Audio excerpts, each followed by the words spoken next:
This is Book TV's Afterwards podcast. Each week, a top nonfiction author is interviewed by a journalist, public policy maker, legislator, or others familiar with their work. We post the podcasts every Sunday. Subscribe and never miss an episode. This week, our guest is Michelle King, author of The Fix: Overcome the Invisible Barriers That Are Holding Women Back at Work. She's interviewed by author and former USA Today editor-in-chief, Joanne Lipman. Welcome, Michelle King, author of The Fix. Hi, thank you so much for having me. It's a pleasure to have you here. This is such an important book because it's not just about the problems that women face in the workplace. It's so focused on solutions. And I love your key insight, which is that we tend to give advice to women. There's lots of books and conferences for women telling them what they need to do and how they need to change. We need to lean in. We need to negotiate more. And if we're too nice, we'll never get the corner office. But what you point out is the truth is that women actually don't need fixing. We're not the ones that are broken. What's broken is the workplace. And, you know, as we know, workplaces were designed by men, for men. When women try to act like men, it has not worked out very well for us. And I love how you put it. You say we need to call a time out on the women fixing epidemic. And as you point out, of course, Michelle, gender equality, it's not just about women. Your book, The Fix, is not just for women. It actually is about all of us. It's for all of us. It's about making our workplaces work better for everyone. So thank you, welcome. And your book provides a guide. So why don't we dive right in here? I'm very interested, if you could share with us, what is your own background that brought you to this place to write The Fix? You know, it's so funny. I've been researching this for many years, looking at why women aren't advancing at the same rate as men and really trying to understand that issue. And when I started out, you know, many, many years ago, it was when the Lean In, so the Lean In book by Sheryl Sandberg was very popular, right? And that's sort of firmly rooted in what I call fix the women solutions. So we were asking women to do more or be more to fit into sort of established systems of work that, quite frankly, don't really value them, right? And so when I was researching it, I sort of sat firmly in that camp and was looking at what women needed to do differently to advance at work and why women weren't advancing. And very quickly in reviewing all the literature, I found that actually, you know, women are exceptional in terms of their leadership capability, their networking capability, you know, problem solving, just how they engage as managers, as employees. And a lot of that was new to me. I didn't know that. You know, if you just take networking as an example, women are often told to attend networking programs and learn how to network. And, you know, there's this perception that women don't do that well because they don't have the same access as men. And that's a great example of how workplaces are broken, where, you know, simply because women don't have the same access, we put the onus on women to solve it rather than really digging deep to understand what the problem is and why women are excluded from networks, or even when they have access, they don't benefit from the same way as men. So very quickly, my research found that actually, you know, women have everything they need to succeed and then some. The issue is more that workplaces were basically designed by and for an ideal type of worker, which tends to be sort of a dominant, assertive, aggressive, heterosexual, able-bodied white male. And the problem is, you know, most women don't fit that ideal, or what I call the prototype. It's my Don Draper from Mad Men, you know, that prototype. And so in trying to fit that prototype, it creates a lot of challenges for women, you know, when we fix them.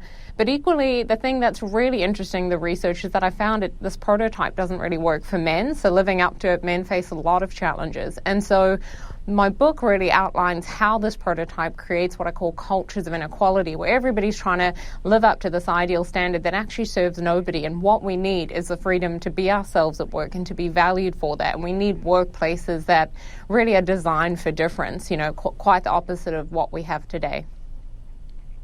So tell me a little bit about your own background that led you to this interest in the first place. If you're with Netflix right now, and previously you were with the United Nations. Explain how you got interested in this topic. I think, I've been working in human resources for most of my career in a lot of different countries, a lot of different contexts and sort of environments and sectors.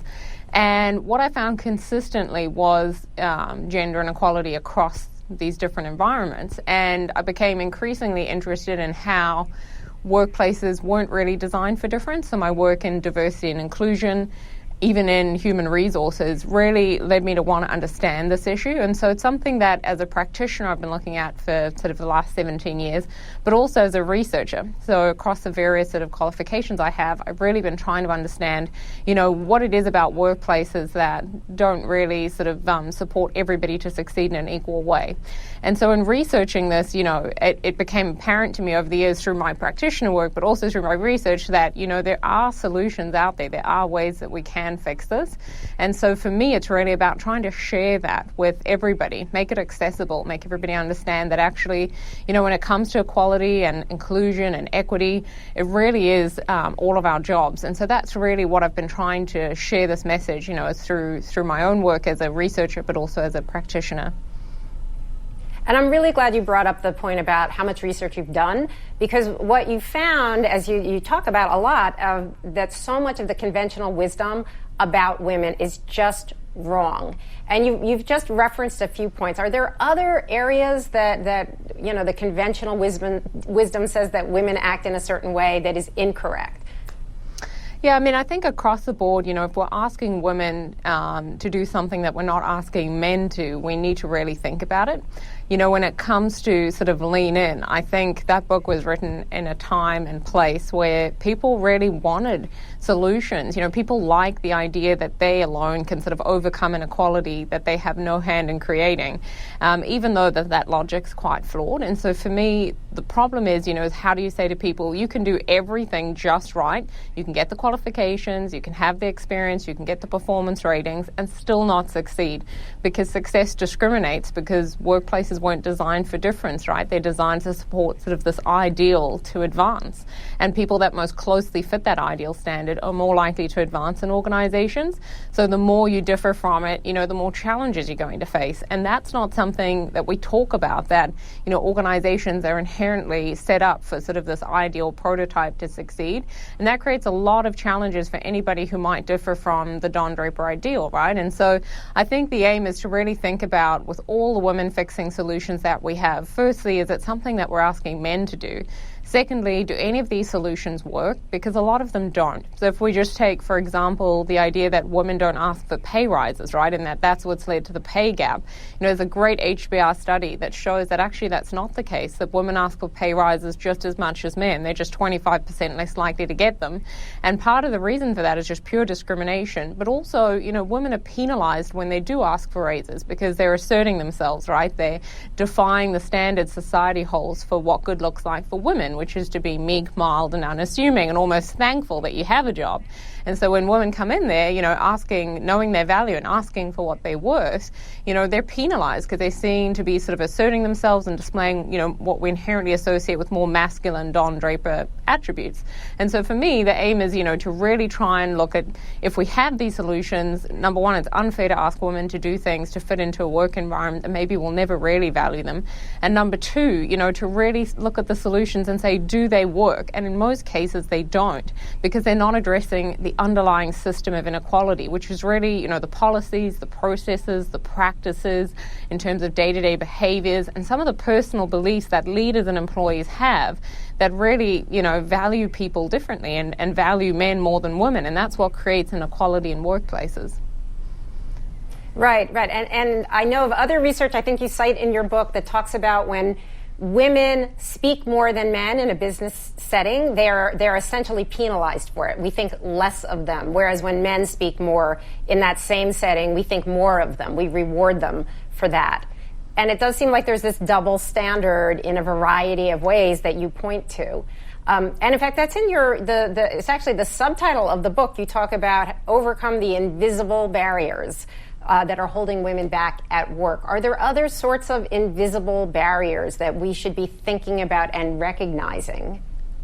Well, I mean, you just touched on one right there, right, which is the conformity bind. It's something that women encounter very early on in their careers where they have to kind of live up to the Don Draper ideal or that standard, right, that masculine ideal standard in terms of not just how they look, right, so the white, middle-class, able-bodied male, but importantly sort of engage in the behaviors associated with what good looks like, so be dominant, assertive, aggressive, competitive, and those behaviors are traditionally associated with masculinity. So when women engage in those behaviors at work, they might be seen as competent, but they're not likable, because to be likable, you have to engage in behaviors we more typically associate with femininity, right? For women, when they defy the standard of what good looks like for women, which is being meek, mild, unassuming, maternal, you know, they are really going to be disliked. So women face this trade-off at work where they have to engage in these behaviors that are Don Draper-like to be competent, but then when they engage in sort of more feminine behaviors to be likable, they're not seen as competent. So it's this trade-off between likability and competence, and it creates a lot of challenges for women early on in terms of, you know, their capability or perceptions of their capability, you know, their opportunities for promotion and advancement, their access to sort of pay and rewards. So we see that really playing out early on, this double bind. I would say, you know, one of the big challenges that, and it's the whole reason I wrote this book, is that we're often in denial about the challenges that women face at work. You know, it's something I discovered in my own research, that people assume workplaces are meritocracies. There's this belief that, you know, everybody is the same because everybody's treated in the same way. And so people don't have different experiences of work. And with that kind of logic, you know, we're not only denying difference, but we're denying inequality. And it makes it really hard to solve. And so what I always say to women is the very first barrier you're going to encounter when you leave school and enter your workplace is conditioned expectations. You know, we're conditioned to believe that working life will function like school life and that it is a meritocracy and that we'll be rewarded for our efforts. And as I said before, you know, success discriminates. And so, you know, you can do everything right and still not advance because you don't fit the prototype and you're sort of having to juggle things like the conformity bind to try and fit in. So the best thing people can do is really arm themselves with awareness of how workplaces don't work for everybody in the same way, and then how you navigate that, but most importantly, sort of how we change workplaces to effectively, you know, accommodate difference and work for everybody. Yes, because, you know, I was so interested in how throughout the book, it brings home how really the male is the default. And you talk about the Don Draper, the white male. That's kind of the default, which means that women or anyone who doesn't conform to that, we are necessarily the other. And it really came out, you have a passage in the book where you talk about how if things like child care benefits, parental leave, flex time, if we were actually creating a workforce from scratch right now for all of us, all of those things would be built in to the workplace. But because women are the other and the workplace didn't start with women in mind, all of those things are now seen as benefits. And your point is they shouldn't be benefits. They should be part of the fabric of work. Can you talk about that a little? Yeah, so I just want to touch on something you said sort of at the start of that, which is, you know, for me, I think one of the things we don't talk enough about is how you have this default standard, and it's something I assumed as well. So I was in denial about the challenges that men face, and I assumed that the standard sort of worked for them, and it doesn't, right? So it actually works for a very small number of people, and even then it's not without its costs. So living up to Don, you know, requires, for example, that men don't share sort of their life outside of work and don't talk about having to balance, you know, fatherhood and working life. And that men are silenced by the need to sort of conform or live up to the ideal standards. So they engage in some of those behaviors that can be exclusionary, or they have to sort of tolerate those behaviors even if it makes them uncomfortable. So there's a lot of challenges that men encounter in living up to the ideal, and I think that's really important because when it comes to motherhood, you know, there is this perception, and it drives me crazy, that this is sort of a woman problem, right? And so it's just how it's framed, it's how we even approach it. Even the term motherhood, when we're talking about it at work, it's not sort of, hey, how do we make workplaces work for parents? It's really, okay, so how do we what do we need to apply to help women fit into this work environment? And the reality is, you're not helping me. The workplace wasn't designed for me in the first place. This is actually fixing something that was originally broken. And workplaces need women. I don't think we talk about that enough. Women deserve workplaces that value them. And we need, workplaces need us. We have capabilities that, effectively they need. And if you look at, there's a great study by the Federal Reserve Bank of St. Louis, which found over a 30-year period the most productive workers are mothers, and specifically mothers of two. And, so it's no surprise to mothers, because we know what it takes to juggle all of this. But I think people are often shocked when you say that, because, if workplaces really wanted the most productive workers, they were designed for that. And so for me, it's less about slapping on a flexible work policy or, providing some parental leave, which in the United States is a huge issue. Those are sort of what I consider the bare sort of basics that women are entitled to and women need in order to work in workplaces, but so do men, right? So men need the opportunity to look after their children and stay at home and engage in flexible work. But you can have all of those policies in place, and studies show, they're still not effective. And the reason for that is culture. So all of my work, the whole book, talks about culture, which is the lived experience of workplaces. So if you think of your day-to-day moments, right? If your boss is sitting there saying, you know what, it's really hard to advance mothers who are on a reduced schedule, or we're going to, demote you to this sort of lower level role because you're on a reduced work schedule, those are all sort of invisible barriers that really prevent women from advancing. It's something called the part-time penalty, where employees who reduce their work hours and work part-time have less access to sort of long-term career opportunities, and overwhelmingly that's women. 2/3 of all part-time workers are women. And so the challenges that inequality creates really shows up in those day-to-day moments. It's not, policies and processes are required, but if we have leaders who are leading and who are managing sort of the challenges and considering the whole person and your identities outside of work and how best to design a work environment to meet those needs, that would sort of do away with the need to have a lot of these policies. And to date, we just don't have that. We don't have leaders who are leading or creating environments that are equitable to both men and women in terms of sort of the whole person and what they need are outside of work.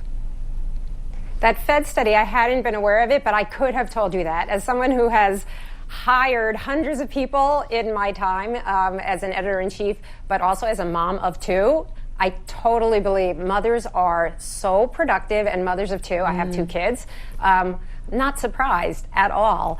But, let's talk about, though, what the solutions here. You've talked about culture change, but also about leadership. What is the balance to get to the right place in the workplace? Do we need a legislative change? Is it just all about culture change? Do we need new laws? What is the right balance here to get to the place we need to get to? So look, I talk about this a lot in the book in terms of, equality really comes down to leadership. I believe it's an invitation for leaders to lead. And the reason I say that is because, leaders set the standard for what good looks like when it comes to behaviors. Employees live up to that standard by modeling leadership. And so when we think about what good looks like, we're looking at our leaders. And many of those leaders today are in denial about the challenges that women face and most underrepresented groups in organizations, right? And if leaders don't understand the barriers that women face, then they're not taking steps to remove those barriers. And most barriers happen, as I mentioned before, in day-to-day moments, right? It's when a woman gets spoken over in a meeting, or when there's a sexist comment, or some office banter that excludes or marginalizes employees at work. So those are the moments that we need leaders to manage. And outside of legislation, which I don't really cover in my book, because for me I'm really looking at workplaces, right, and how leaders can take action today and what it is they can do today. And for me, just simply managing those moments is something that every leader can do. So when you see discrimination, when you see marginalization, when you see exclusion, it's your opportunity to pull employees aside, talk about it, and use it as a learning moment and really resetting the standards for behaviors in organizations. The challenge is to do that well we need leaders to know what the barriers are. So they know what to pay attention to, they know what to look out to. And in order to know what the barriers are, which, and I recommend reading my book, is, to do that, you actually have to disrupt your own denial, right? You have to think about, hey, as a leader, how am I in a position of privilege? How do I fit Don? Whether that's having your whiteness in common with Don, that makes it that much easier for you to advance. If you're a woman, a white woman in a leadership role, you need to consider that and understand the barriers that women of color face in organizations. But if you're a man, it's both you've got your masculinity in common, and then also sort of your whiteness or your middle classness or your ableism. So you need to think about what you have in common with Don makes it that much easier for you to advance. And the thing here that's important to mention is that nobody's saying, Don Draper type leaders haven't had to work hard to get where they have. We're just saying everybody else has to work hard too, but they also have to overcome numerous invisible barriers. I mean, my book outlines 17. And so that's really what we want leaders to do, is sort of start the process of becoming aware, disrupt your denial, understand your privilege, understand how that makes it that much harder for anybody else to advance, get to know the barriers, and then manage those moments every day. So much of what you're talking about is unconscious bias, right? And then some of it is outright bias when you're talking about these barriers. Can you enumerate, you mentioned the 17 barriers. Can you talk about a few that we haven't hit on? Sure. I mean, the thing I'll say just on the unconscious bias thing to point out is, I'm not a massive fan of unconscious bias training. And I think this is an important point when it comes to the barriers because, research shows that, in fact, a lot of unconscious bias training is ineffective because the reason is you're raising people's awareness and then you're telling them that it's unconscious. And so they feel they don't have to do anything about it. And there's another great HBR study that talks to this. And, research by my university has now found that actually what we need to do is shift people from unconscious bias training to conscious decision making. And that's exactly what my book tries to do by outlining the barriers. So sort of really showing how the invisible barrier shows up and then what you can do to navigate it or remove it or, prevent that from happening again. And so we've got some great examples as we go through the book, things that I mentioned before, like simply, not being aware. So having sort of those conditioned expectations when you start work. So what can you do around that? Arm all women entering the workforce with awareness. Because what we find is without that, within the first 3 years of working life, women's confidence drops by more than 60% in terms of their ability to reach sort of senior leadership positions. And their perceptions of fit, so how much they feel like they fit into their organization, drops by more than 40%. Now that's a lot, and that takes a toll. And the reason for that is simply not knowing the challenges you're going to encounter can really knock your confidence when you do encounter them, because you start to think, is it me or is it my workplace? And you really sort of grapple with a sense that maybe I don't fit in here, maybe I'm not cut out for corporate life. And so those are some of the challenges we see early on. Also things like, as I mentioned, the conformity bind or challenges with performance tax. So, because women sort of intuitively don't fit the Don Draper prototype, right? Just in terms of their behaviors, but then also just how they look.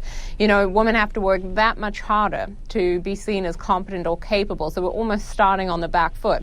So we have to overperform to be seen as just as good as our male colleagues. And that can create a lot of challenges. And then, as you approach sort of motherhood, you're seeing a whole bunch of challenges with workplaces that are not designed for mothers. And one of the key reasons for that is that, you can sort of really differ from Don when you become a mother, right? It's probably the most furthest away from that prototype that you can be. And it's something that physically we see. And that's why, pregnant women really try to hide their pregnancy at work. They also will go into work when they're not feeling well. I've got a great story around a colleague who was given lean in when she was 4 months pregnant and told by her boss that now because she was pregnant, she was seen as less capable and less competent. So she needed to really prove herself and lean in even further. And so what happened was she was already performing at a high rate. She did even more work and she got signed off for, basically overworking by her doctor, saying that, it was damaging her health and putting her baby at risk. And so we see, this is the whole tax around motherhood, something called the motherhood tax. And a lot of people may be familiar with the motherhood penalty. And it plays out where, again, women's performance is questioned simply because they don't look like the prototype and people have a lot of stereotypes they associate with mothers. And so we see that really play out in terms of of a reduction in wages. So it's estimated that mothers, after controlling for all the usual factors that affect wages, will face a 5% reduction in wages per child. And we really see that play out. And it's ironic, we're penalizing our most productive workforce, which is crazy. So, those are challenges mothers experience. And then as you move to what I see is really the last phase of women's careers, when women are leaders, one of the biggest challenges is that, we often are unaware of the challenges women leaders face. It's assumed that once you've broken through that glass ceiling, you've overcome all the barriers, right? And that's just simply not the case. Women are hyper visible when they're leading, because every day they have to go into a workplace and defy the standard for what leadership looks like, right? And so they face numerous challenges like backlash, where they're undermined, or they have their capability and authority questioned, or where people sort of don't support their leadership decisions. And then we also see it play out with things like what I call stereotypical typecasting, right? Where we label women leaders like, we see them as ice queen, or we give them those sorts of terms, and then it makes it very hard for them to lead in a way that isn't associated with that. So I think it's really important to understand that all the different challenges that women face throughout their careers. And for women, I say, hey, when you're reading this book, it's helpful. It's a bit of a roadmap, right? You can sort of see yourself in some of the past experiences and then see yourself in the future, and, some of the barriers that might be coming up for you. And it really helps, I think awareness is key, because it helps prevent that internalizing process that we talked about before that seems to knock confidence. And I think it's very important that you've broken down these invisible barriers, because, when we talk about gender inequality, especially in the past couple of years, there's been this focus on Me Too and the worst cases of sexual harassment. But the fact is that when women do get together and have these conversations amongst ourselves, it's in general, it's these smaller, these more invisible barriers that we're talking about. I know, in interruptions, women are interrupted 3 times more frequently than men are interrupted. Each one of these barriers that you talk about is all backed up by research, but these are the things that, being talked over, being ignored, being belittled in a way, being left out of the conversation, being ignored in that sort of meeting before the meeting when the guys are all talking about last night's game. All of these lesser, these are not sort of that outright sexism that we saw 30, 40 years ago, but you add up all of these invisible barriers, and it leads to, as you say, this lack of opportunity and recognition for women in a workplace that is not working for women. I want to ask you, though, something about quotas, because there are a number of people, and there's a number of other countries where they have instituted quotas for women on boards. You have fairly strong feelings about that. Why don't you explain?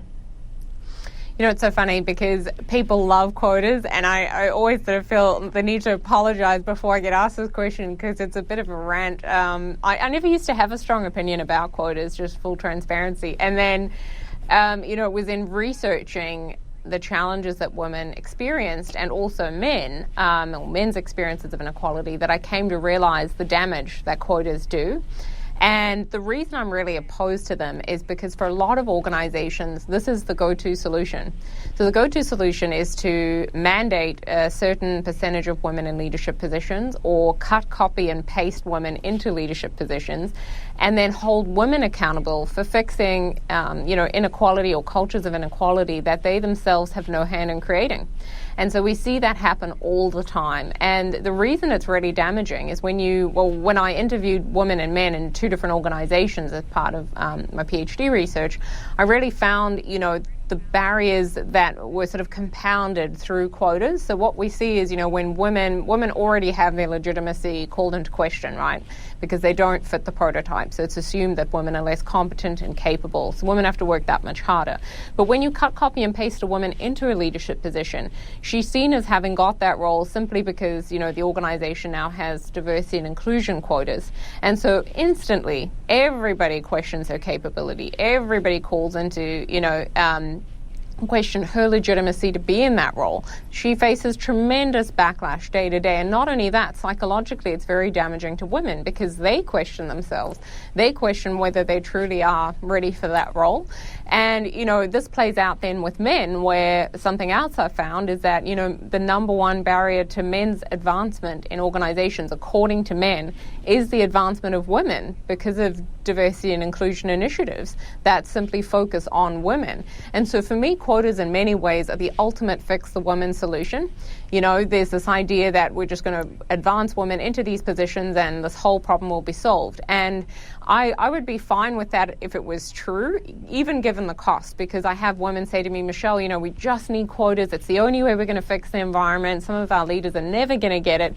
But the reality is quotas don't work, and that's not something that we talk about a lot. So you see the lack of sustainability in cut, copy, paste solutions. So when you put a woman into a leadership role, there's something called implicit quotas, where simply having a woman in a leadership role makes you 50% less likely to hire another woman.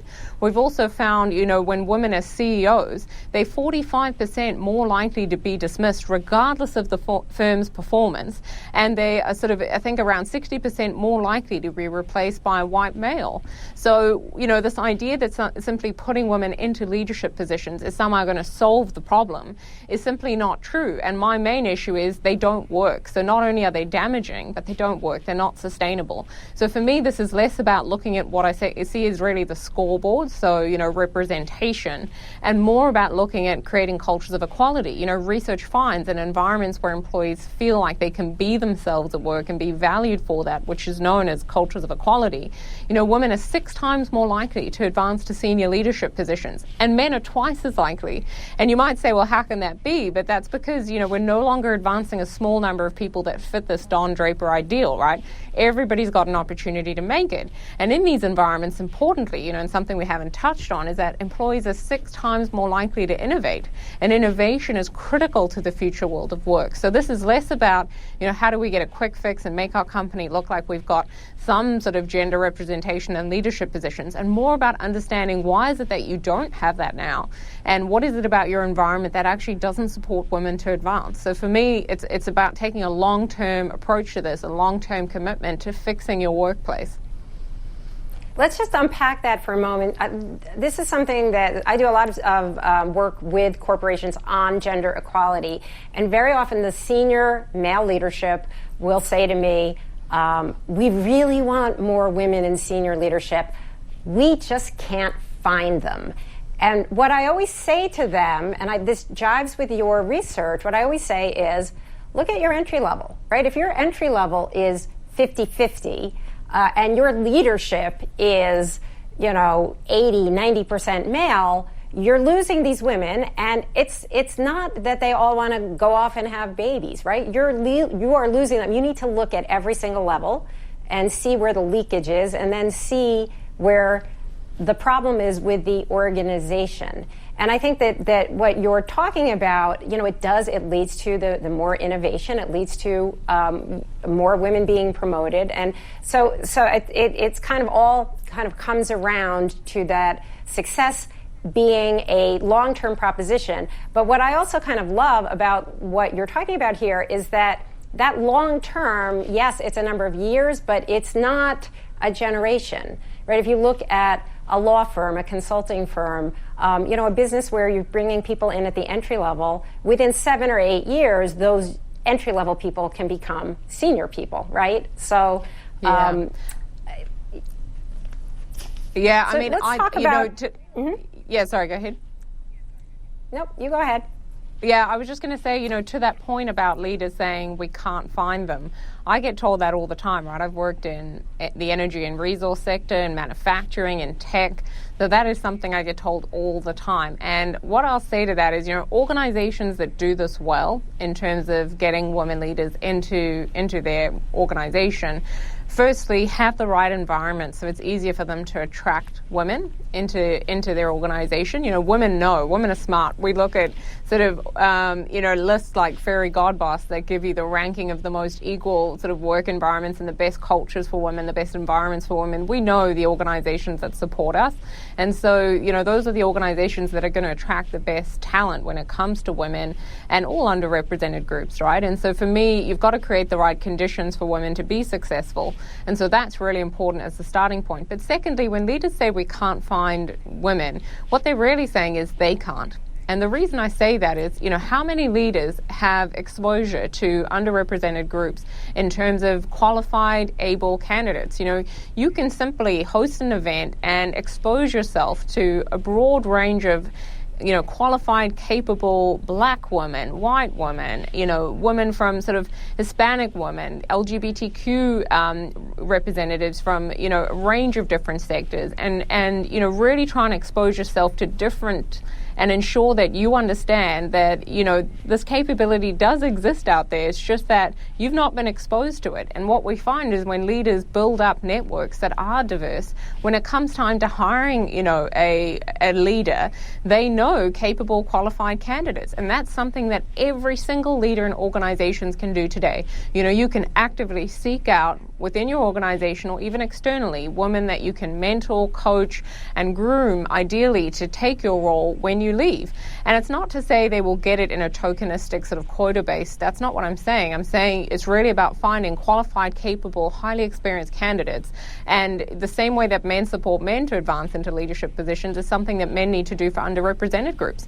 And so I really see this playing out in organizations where it's kind of lazy to just say we can't find them. No, it's actually because you're not exposed to them. We exist, trust me, we're out there.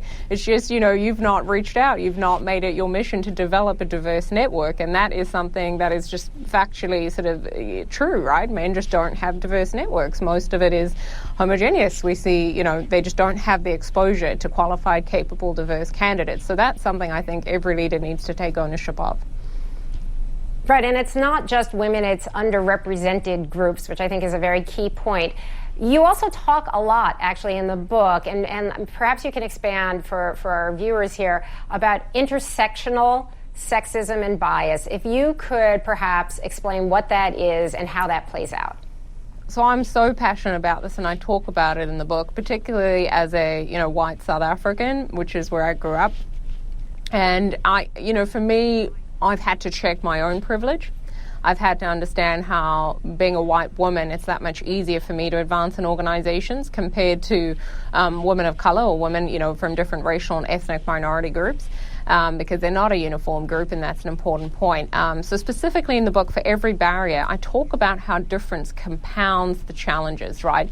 So as I said before, the more ways you differ from Don Draper, the more barriers you're going to face at work. And what's really important for me is that, when we think about women and how women support women at work, or how women don't support women by living up to the Don Draper prototype and engaging in some of those exclusionary behaviors, it's really important that, what women want from men in organizations, they have to be prepared to give to women of color.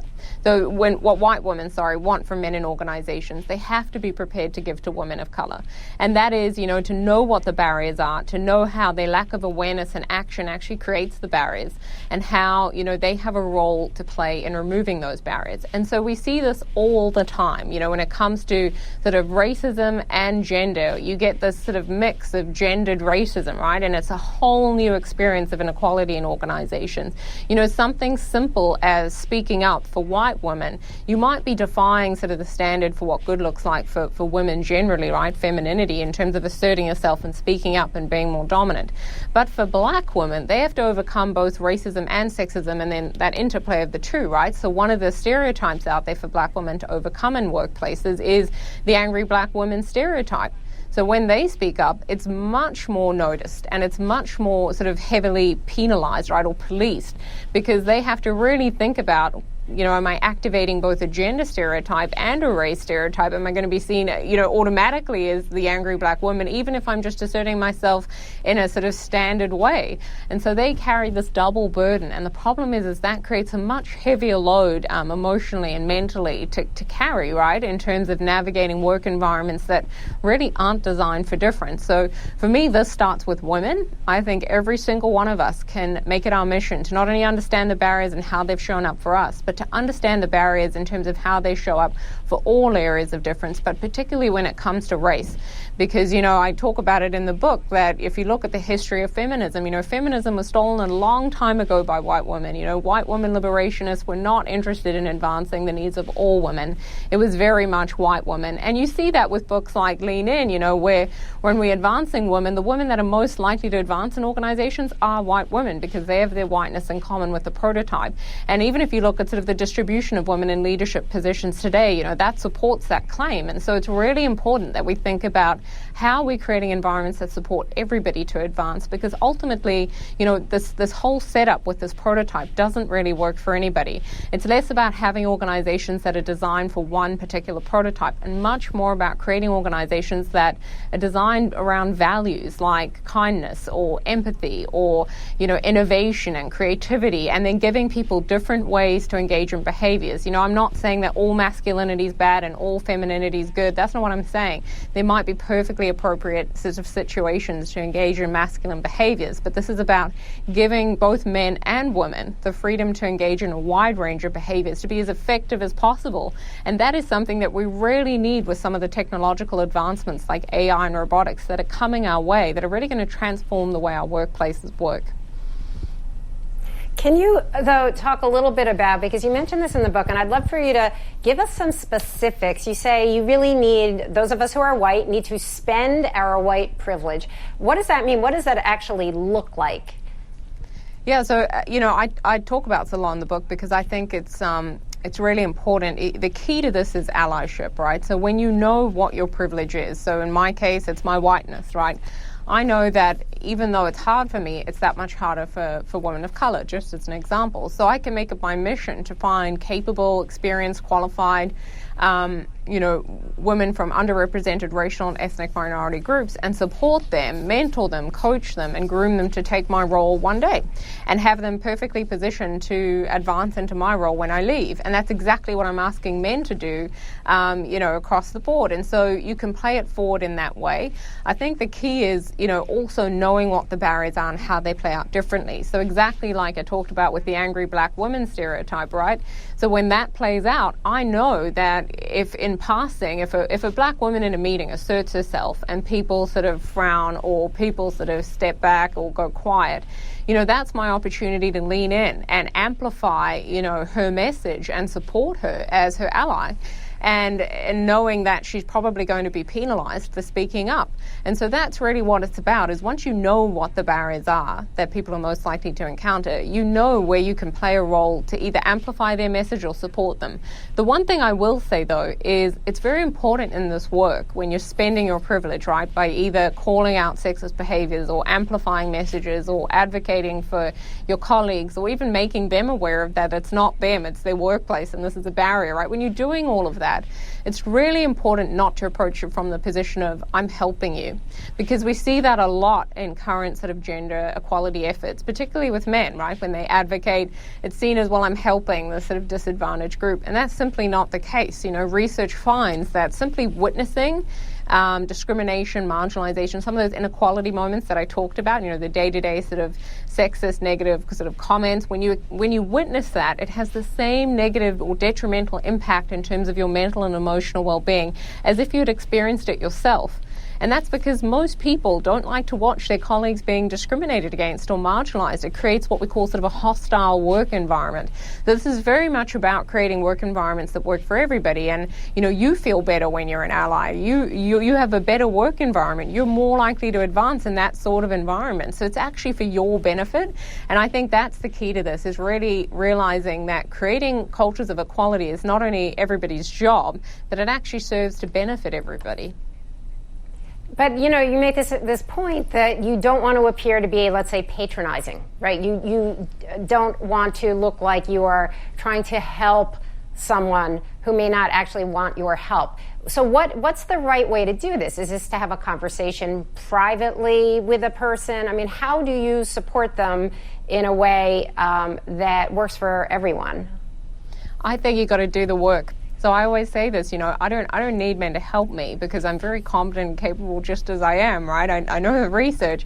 I need men to remove the barriers that they create to my advancement.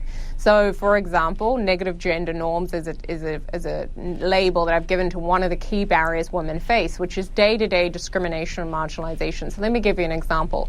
When I was a manager, on my very first day, I walked into the kitchen at work and my boss picked up a tea towel and he threw it at me. And he said, "Michelle, you're a woman. Why don't you wash the dishes?" And I was the only manager on that team who was a female. And all the men who reported to me were standing around the kitchen and none of them said anything. And in that moment, I had a choice. Like I could either stick up for myself and my gender, which is a pretty core part of my identity, or, I could sort of play along, but then I'd be mocking a core part of who I am, right? And so I just turned to him and I said, "You know what? You've got two hands. Why don't you wash the dishes yourself?" And in that moment, he said, "This is why I hate working with women, because they can't take a joke." And so that was my very first day as a manager, and that's an example of a negative gender norm where it's this underlying joking or underlying banter or underlying day-to-day sort of drip, drip, drip of these moments that add up. And it does. It makes you question your legitimacy. It makes you question whether you fit into the organization. Research actually talks to it like somebody's humming in your workplace, right? And you hear it and you go around asking people like, "Hey, who's humming?" And everybody says, "It's not me. I'm not humming." In fact, you're the one who's humming, so you need to fix yourself. That's exactly what gender inequality is like day to day. It's this background noise that just takes a toll on women. And so what we're really asking for is in those moments to be an ally. Any one of those men could have turned to this leader and said, "Hey, that's not cool," or "Hey, don't do that. Don't pick on Michelle." Any one of them could have taken action to speak up, but they have to know what the barriers are, right? They have to acknowledge it in that moment. Right. The anecdote that you just told about being told to wash the dishes is something that probably every working woman can relate to, because that's happened about 1,000 times or something like it to almost every working woman. But the key then is for not just for the woman to defend herself, but for one of the guys to recognize that it's wrong and to call it out, or for any colleague to recognize that it's wrong and call it out. But the reason it's for men is because they're in positions of privilege, right? It's much easier for those who are sort of closer to the prototype of power to call it out, right? And I always say it's very hard for people from marginalized groups to do that. I had a certain amount of privilege. I could have walked away from that employer, which is a privilege in of itself. So it was easier for me to do it. But I think for men, you have to call it out. And when you do that, it's incredibly powerful. You're resetting the norms at work. You're resetting what are the acceptable behaviors in that team. It's a very powerful thing to do. Let's talk about, and you went over this relatively quickly earlier, but let's break out. You say there's these three phases of a woman's career, and there's these different obstacles in each of the three phases. Let's just walk through that so that people understand where you're going with that. It's very interesting. So starting with the first phase, yeah. Yeah. When I started researching this and the different barriers women encounter, I wrongly assumed that women followed the same sort of career path to men. And it wasn't until I looked at research that studied sort of women's career paths, and I found that actually women's tend to follow sort of three distinct phases throughout their career. So when we start out, it's called the idealistic achievement phase in research. And the reason is we're idealistic, right? We go into workplaces not knowing that actually they're not meritocracies, they're not going to function like school. And we believe that actually inequality might happen to some people, but it's not going to happen to us. And if it does happen to us, we alone can sort of overcome it, right? So there's that belief based on what we've been told to expect.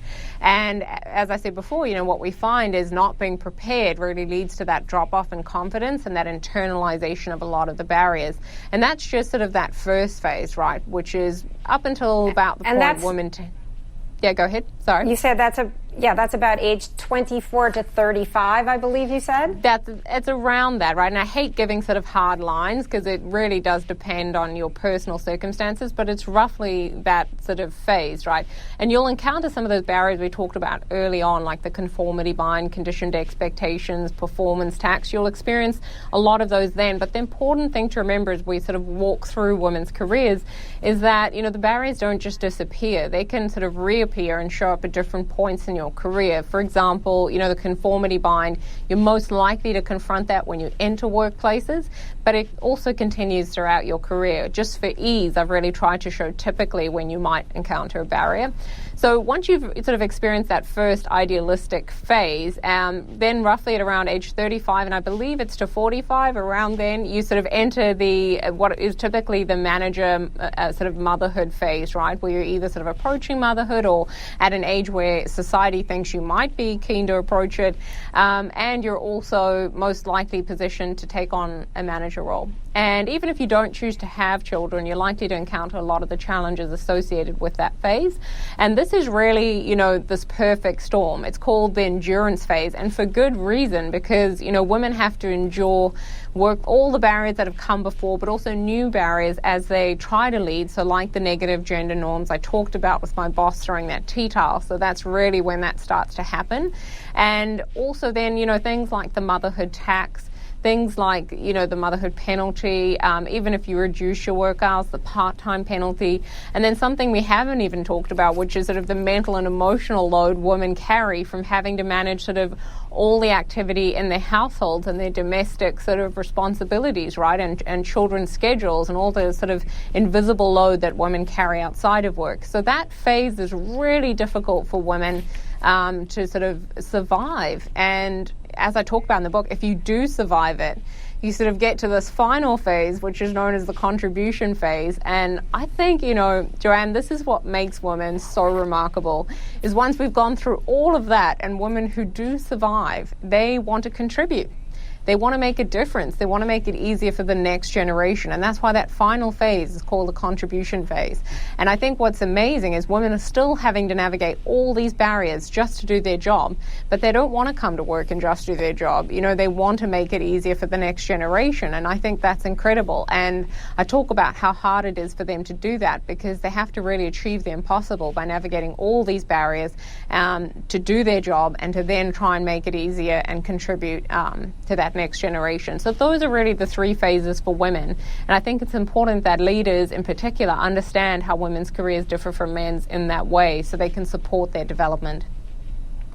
There's a very important point when we talk about that endurance phase in the middle, because so much of what we hear is this is when women are having children, families, they have elderly relatives to care for, and that they've got the pull of family. But there's so much research that shows us that women who choose not to marry and not to have children face that same kind of career gap as men in that same age group, right? So there is that expectation that you're talking about is put on these women, even though they aren't conforming to the stereotype of the woman with the babies at home and the elderly parents.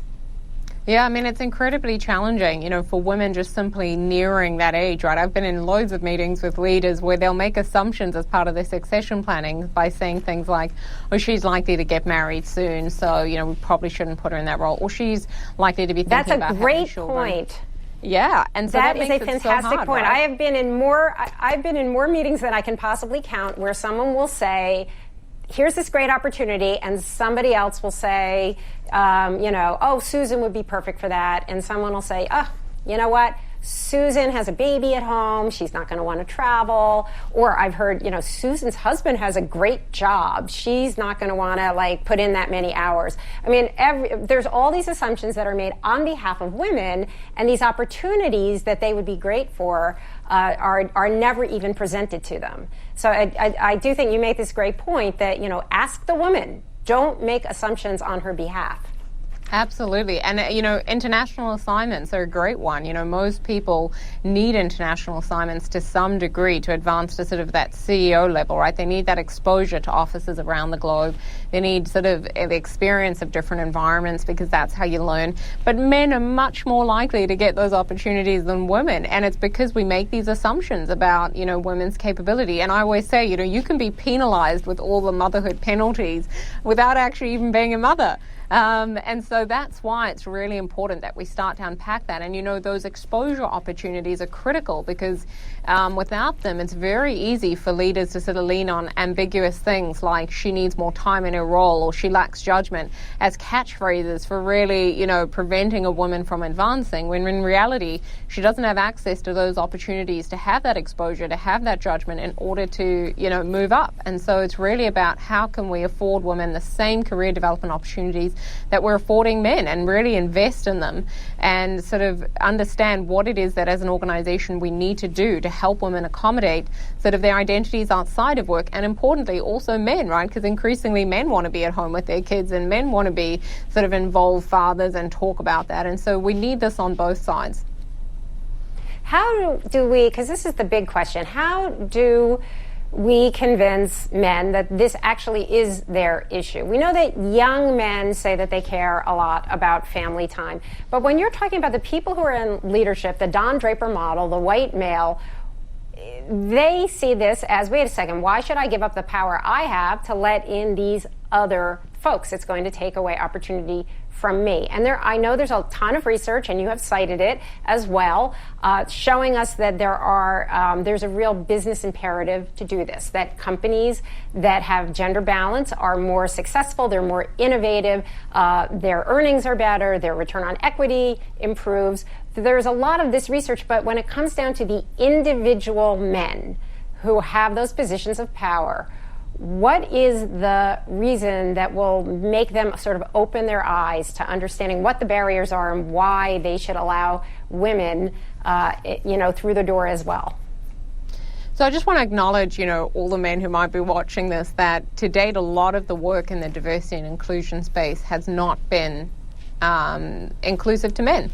So we haven't been speaking to the barriers that men face, which are numerous. So I think I've got about 6 of them that I identify in the book. So everything from, silencing men at work, the mental and emotional load that men encounter and stress that men encounter, living up to the Don Draper ideal, the challenges men face straying from the breadwinner image, and, the associated costs with that, the silencing that happens in workplaces where men have to conform to this, like, you saw with my example of my boss throwing that dish towel. And so we don't really acknowledge the challenges inequality creates for men. I'm not a fan of business cases. And the reason I say that is they're inherently misogynistic. We don't have a business case for why we should have white male leaders, and yet we're required for sort of every other area of difference. But even with the business cases that clearly show that diverse teams, diverse organizations, more inclusive leaders are just better across the board in terms of innovation, creativity, productivity, revenue growth. Like, it's just better to have a diverse team, and it makes such intuitive sense because your customers are not all the same, right? And so you need a diverse team to meet a sort of global marketplace.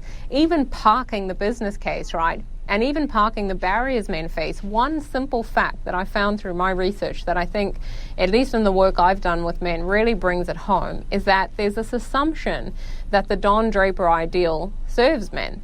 And it's something that we need to address, right? So there's this belief that, hey, Don Draper got us here, living up to that, so it must still serve us. And the reality is that it doesn't. I worked with an organization very recently that's a global sort of financial services organization, and I had this question from a room full of white male leaders, and I had to say to them, look, not only does this not serve you today because you don't have the cognitive, behavioral, and sort of emotional diversity to be a very effective team because you're all thinking and acting in the same way, but actually if you look at sort of, as I mentioned before, a lot of the disruptive changes that are coming due to things like AI, robotics, nanotechnology, the Internet of Things, we're seeing a lot of, at least 60% of jobs over the next next 3 years, according to the World Economic Forum, are forecast to change. And so we're seeing a need for new and different types of skill sets. And when you look at those skill sets, it's things like persuasion, collaboration, effectiveness in terms of being more inclusive and engaging in sort of behaviors that we typically associate with women leaders. Much more what we call sort of transformational leadership that's more democratic, right, and collaborative. And so I actually researched this myself and asked 120 leaders, men and women, in an organization, what are the top 5 capabilities that are required in the future world of work? And it's things like, achieving results through people, collaboration, creativity, leading inclusively. It's a lot of sort of the typical behaviors that the World Economic Forum cites. And I asked them, out of those top 5, how many, do women have today? And respondents said women have 4 out of the 5 top capabilities required in the future world of work, and both men and women, right? And both men and women said that men have 1 out of 5. And the reason for that is Don Draper was designed back, and I talk about in my book, in the 1950s when, you had Ford Motor Company coming up with this ideal of what good looks like, right, in terms of leadership. And that model, that ideal, does not serve us today, and it won't serve us, in the future. And so men need this more than women do. Men need the freedom to engage in a broader range of behaviors. Something like the femininity stigma is another barrier men face when they engage in more empathy and, sort of some of the softer skills that are associated with women. They're penalized because they're not living up to Don. And so for me, this is really about, for men to truly compete in the future world of work and to be inclusive leaders, they need this more than we do. So, Michelle, we are running out of time. If you could just perhaps end on, if there's one takeaway here that you would like to make sure that people understand when they read your book, The Fix. It is as simple as this, that it's not you, it's your workplace. So get to know the barriers, because the problem isn't you, and we need to fix organizations so that they work for everyone. Michelle King, thank you so much for being here today. It is a pleasure speaking with you. The book is The Fix, and I wish you all the best. Thanks so much. Thank you so much. Thanks for listening to this week's Afterwards. Please rate and subscribe to us wherever you get your podcasts.